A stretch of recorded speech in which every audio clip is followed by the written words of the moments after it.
What is your name? Layla, she, her.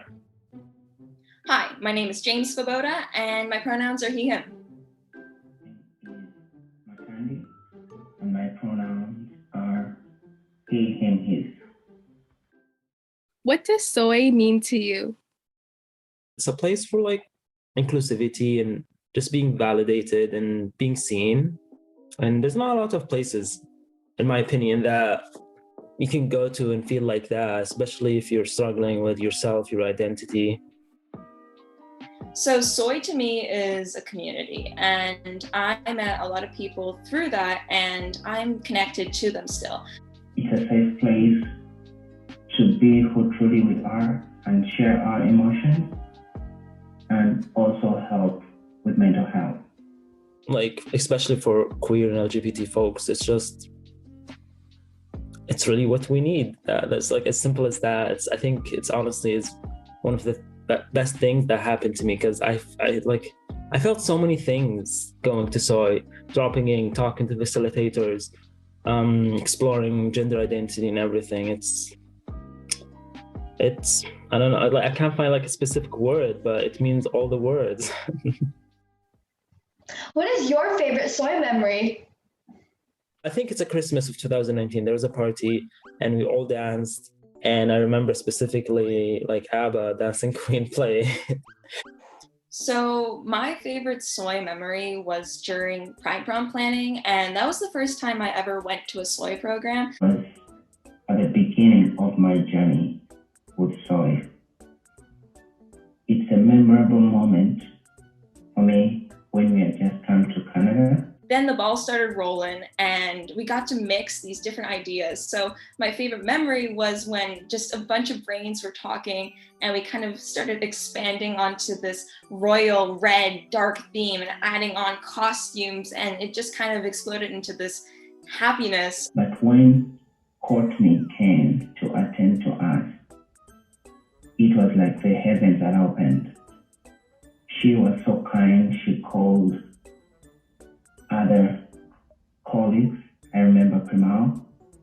They were so kind.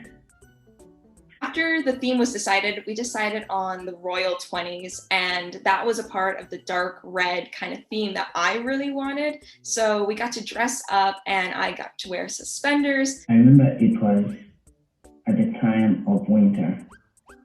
At that moment, winter paused for us for a moment and felt the warmth of love and acceptance. We thought we had a second home, far away from home. It was so cold for us, and being new to Canada, we didn't have enough warm clothes or gloves, but we received gloves, scarves, and other things in backpacks. And at that time, like it was like 2 years ago, I wasn't even confident in myself to dance.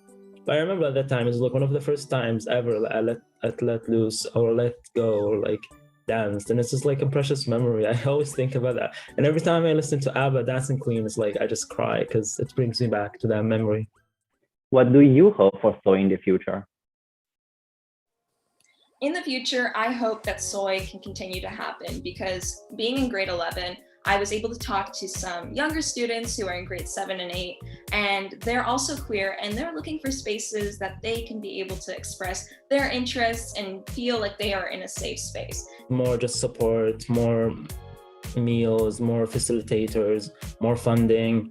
It's an amazing place and we need it. Like newcomers, queer folks, LGBT, anyone who's like just doesn't quote unquote fit, or like doesn't feel they've been seen, or like they need to explore and just be heard and get support. It's like I hope for Soy to just get bigger. Really love Soy to continue with the program. If possible, get more staff and volunteers to keep more programs running, both virtually and in person. They've really proved to be very supportive and very helpful to keep the community together, to keep newcomers together, to give them the light and the hope that good things really happen.